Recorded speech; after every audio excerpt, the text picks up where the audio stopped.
Oi, you know what time it is? You're tuned in listening to Dry That Aussie Metal Guy. Make sure to hit that like and subscribe button so you don't miss any of his content when it drops. And remember, stay brutal, you mad dogs. Roof! G'day, how you all going? It's Jai, that Aussie metal guy here with Crank.com. So tonight, wherever you are in the world, it's a great pleasure that I'm getting to have a chat with Einar Selvik of the Norwegian collective Wardruna, who are due to release their sixth studio album, Birna, on January 24th, 2025. The album does coincide with the DVD Live at the Acropolis, which is a profound exploration of nature and ancient traditions. Thank you so much for joining me, mate. Thank you. Pleasure is mine, sir. No, I absolutely love your work, man. I've been a fan of you for quite a while, Wardruna, and all the themes that are involved in that. But can you tell me about what inspired the title and theme for the latest album, Birna? Well, it's it's actually, I guess, that's something that started to emerge during the last part of making the previous album. That's when I started to think about this one. So it's been an on and off process, but of course, the central theme of this album being the bear. That has sort of been there, but I spent quite a lot of time contemplating about what direction to give it, and so on. But I don't know. I find these animals. The interesting thing is that wherever there are bears on this planet, there are so many traditions connected to them, folklore, even star signs, totemic traditions, etc. And for me, rather than doing what I normally do is when I work with a very historical perspective, for me, the more I studied, the more I researched, the more I understood that this needed to have more of a contemporary approach to it thematically. And so basically I wanted to stay here and contemplate on what it is with the bear that creates this all of these traditions and what gives it this central role in folklore and culture wherever there are bears. So and for me that is at least where there are like seasonal shifts in nature, what you see in the life of the bear is that it completely mirrors this, the rhythm of the bear completely mirrors the rhythm of Mother Earth. And I think that's central in why the bear is so much featured in tradition as well. And that's basically the story I wanted to give voice to, this cyclic movement of the bear, how it's interwoven with many other similar movements in nature. And yeah, I know a lot of people think our music is about Vikings and stuff like that, but it's really not. It's more about nature and man's relation to nature in various forms and ways. And this album is no different. It's about giving voice to the wild, really. Yeah, well, the bear is the central theme on this whole album. It kind of delves into the voice of the bear, symbolizing, as you said, the heartbeat of kind of nature itself, with the heartbeat of a dormant bear, and being a recurring motif in Birna. It's an amazing album, you know what I mean? And you look at the different themes: Sky Daughter, the Hibernator, and you touched on the connection with nature. The film clip for you're done with Birna at Rondaine National Park was absolutely amazing to see the landscape and the kind of connection with you guys with the land as well. Well, thank you. Yeah, it's been, I don't know,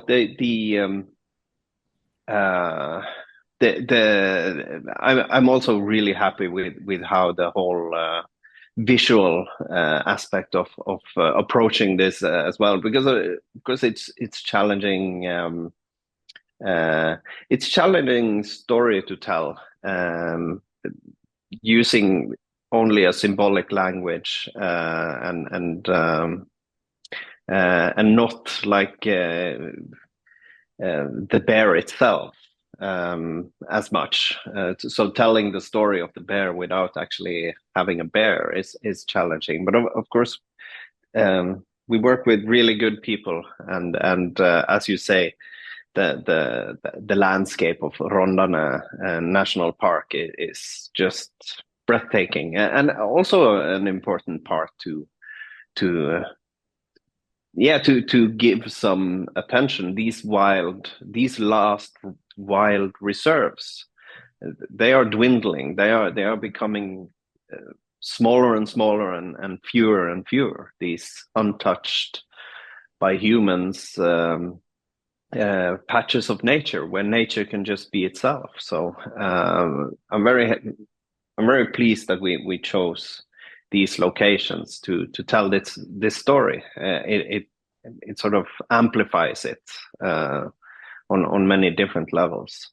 Yeah, and that's one thing that your music has always been able to do. So many different levels to it. Like you could sit back and just get lost in your music, is what I originally done when I first started hearing you. But then you dig into the backstories behind it all, the Old Norse stories, the skaldic poetry that you've touched on with this one. It's just, you get totally lost in it. I've been going back and I've been going through all the skaldic project stuff as well, and getting lost in the poetry and the history of that. What's that like, creating these different layers with the music and being able to bring in all these different levels and kind of as well?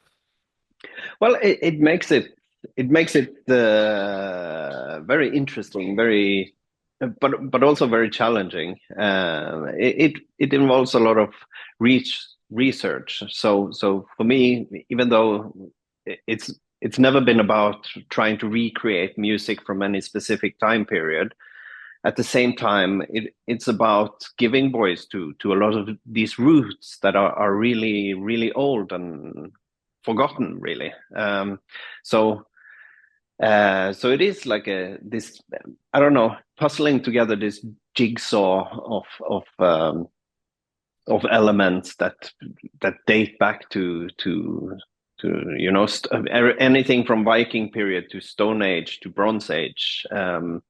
And give it a voice today that makes sense. That is sort of where I want to go with it. Not necessarily to recreate it, but to create something new with it. But I do really like the whole academic approach to it, approaching it multidisciplinary, I would say, because I always start with the academic, finding out what we know or what we think we know about the given subject or tradition, and then of course when the sources stop, or the academic approach or methodology stops, then my advantage is that I'm also a musician, so I can take whatever hypothesis about these old instruments and take them into action. I can try how they work in front of an audience in a given space, or how it is to actually build these instruments, because I've built quite a few of them as well. That's one thing, and also the perspective of the performer. How does because that follows a totally different set of logics than the academic approach. So combining all of these, that is what I find interesting, and I find it to be quite progressive as well. I guess, which is why I'm often invited to speak at academic gatherings and conferences as well, because it sheds a different light on like a lot of these yeah yeah both archaeological research parts and yeah, the whole ethnomusicology of it.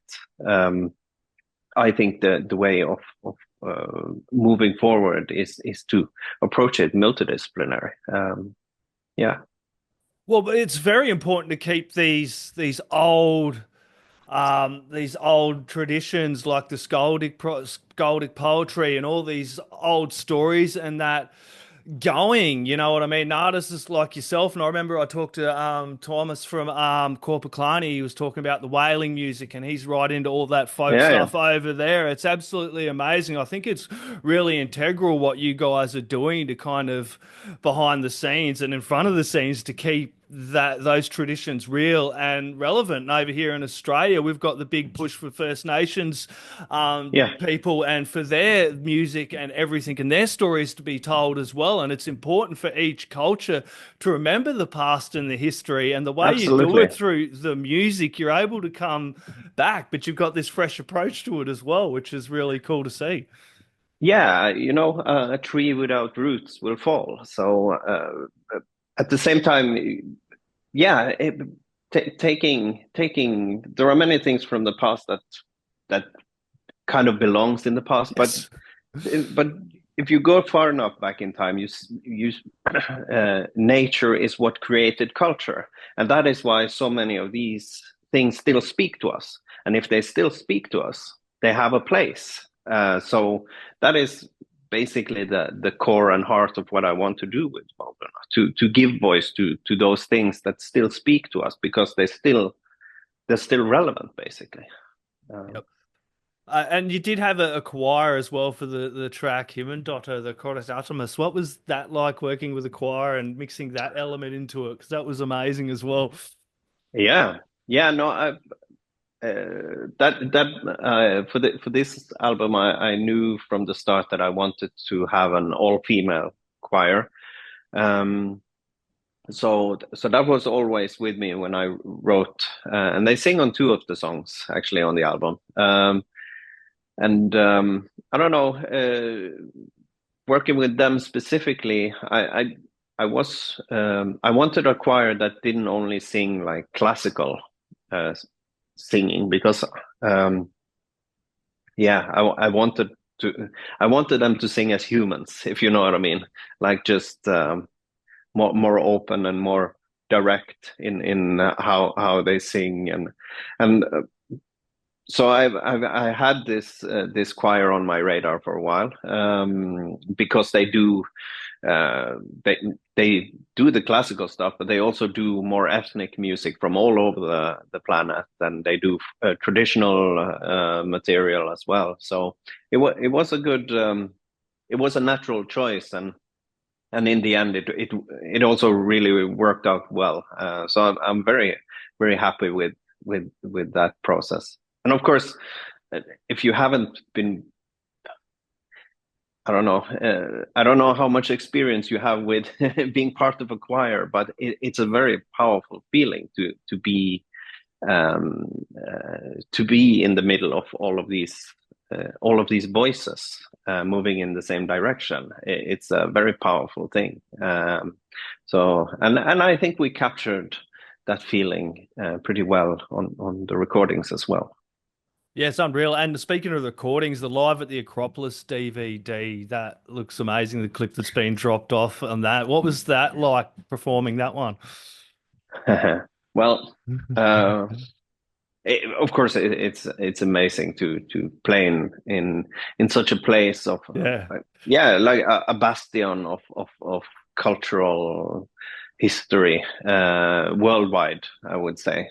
So it was first and foremost a great honor, and I, I don't know. I think everyone that was there in the audience and us who us performing and working um, felt this autumn equinox evening in at the Acropolis as a very special, solemn, heartfelt experience. Yeah, something I'll treasure and keep, carry with me for the rest of my life for sure. We are very fortunate to be allowed to play in a lot of special places. And it's always been a focus as well for us to play in places that somehow complement the music, because the potential of creating a synergy effect where 2 + 2 becomes 5 suddenly is so much bigger when you have this fifth element present, space. Yeah. So when all of these things align, that it makes it more powerful for us on stage and for the audience in front of us. So and of course the Acropolis, it's a given, you know. Just looking at that place, you know it's going to be or that it has the potential of being something special, and it for sure was.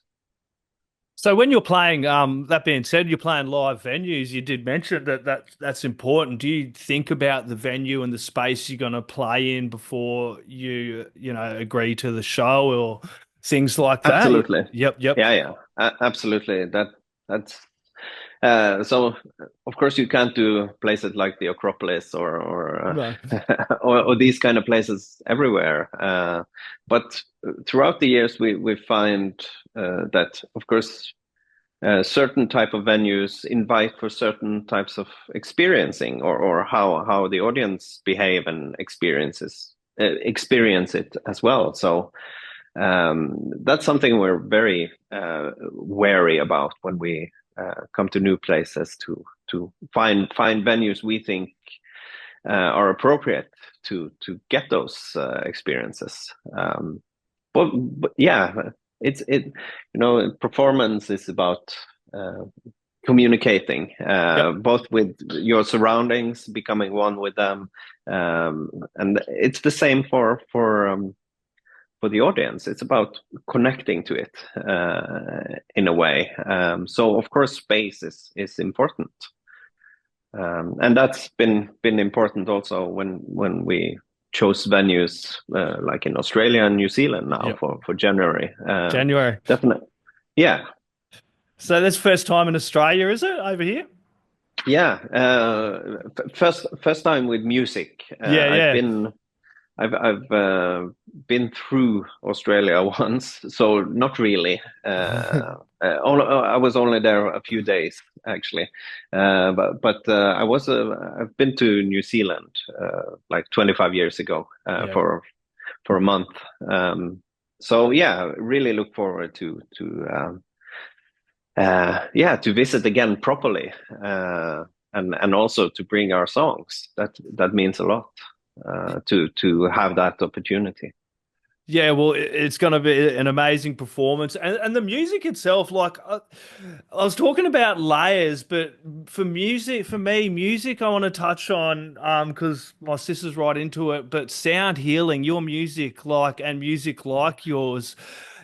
It touches on these ancient traditions which were huge. Had these mantras, these, you know what I mean, the song. Absolutely. And that was how we'd connect. And for me, sound healing kind of seems like something that your music kind of does as well. Absolutely. Of course, frequencies. Yes. Music is frequencies. It is pulses. And it is overtones, and all of these things will potentially affect you. Of course, they will. It's physics, and then when you combine that with intention and words and emotion, of course, it has the potential of speaking to a lot more than just your ears. Yeah, and that is also the intention from my side as well, you know. Which is why the most important thing for me creating music is that it comes from somewhere real. That is the single most important things, both when I perform and both when I create, that it comes from somewhere that is real. Because if it comes from the heart, it has the potential of reaching the heart. That's, in my personal opinion, the only way to reach the heart is to sing from the heart. Or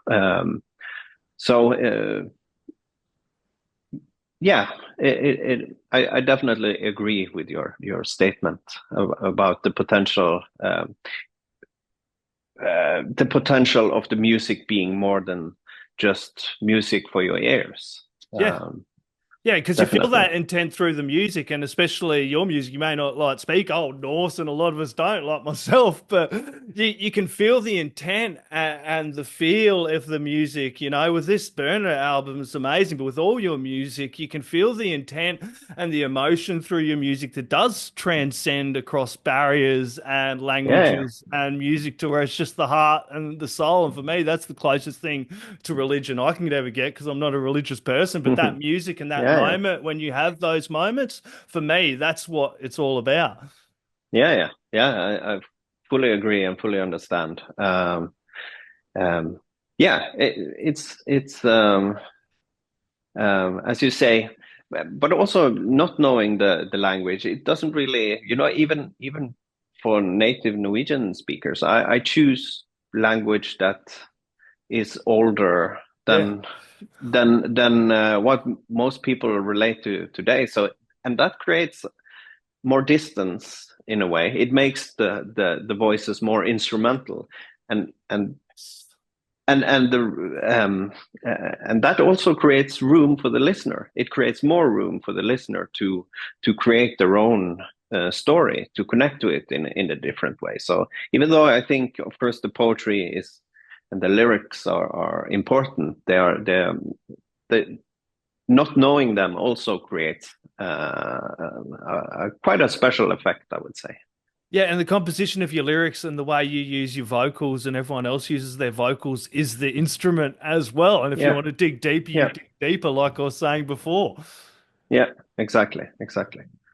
Awesome. This has been an absolute pleasure, Einar. I could talk all bloody day about Norse, pagan, religion, sound healing, all of that, mate. But I know you got to get on. Everybody, the latest album does drop January 24th, along with a DVD, and you can catch him down under and over in New Zealand. Do you have any last words, shout outs, thank yous, or anything else you'd like to add in there, mate? Well, only that we really look forward to finally being able to come down under. It's I know a lot of people have been waiting for a long time, and this is something we've been working a long time to make happen as well. So really look forward to singing our songs there.